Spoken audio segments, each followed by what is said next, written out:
Alright, so welcome back. In today's video I'm going to be sharing how the project of the junked locomotive that I bought has been going. So, first what I started with was just sanding down the chassis and then painting all of it a fresh coat of black so that it just actually looked like a chassis now and would look pretty good underneath the engine.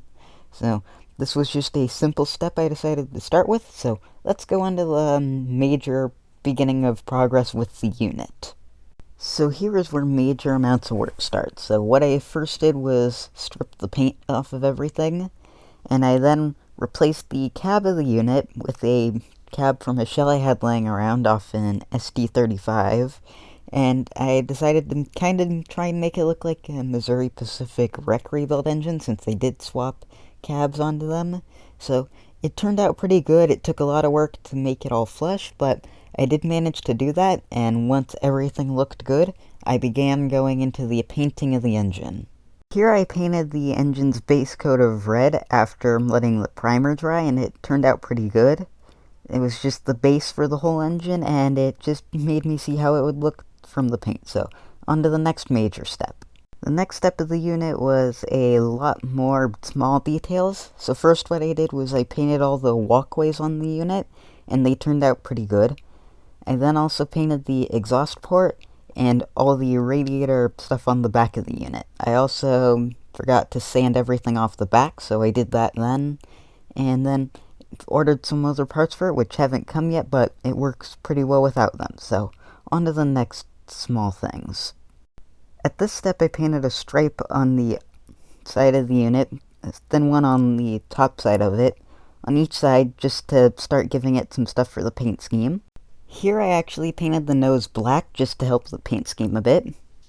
And then I finally applied the decals for the engine, which is Sanders Lines 2701, which is my made-up railway for the layout, which it ended up looking pretty good. So now that most of the major work is done, let's go on to some video of running the train with this next clip here.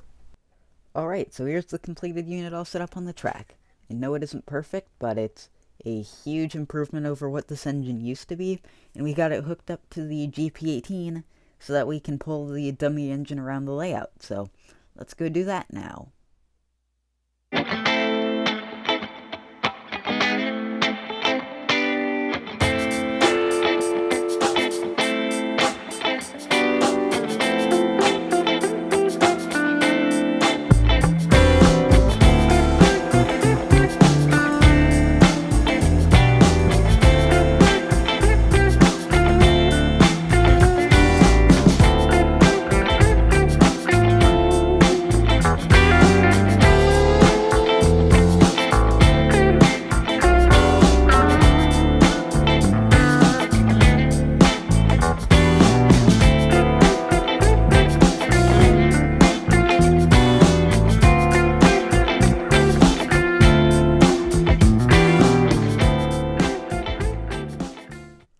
Thanks for watching. If you want to see a video with this engine pulling a train, click on the screen around now.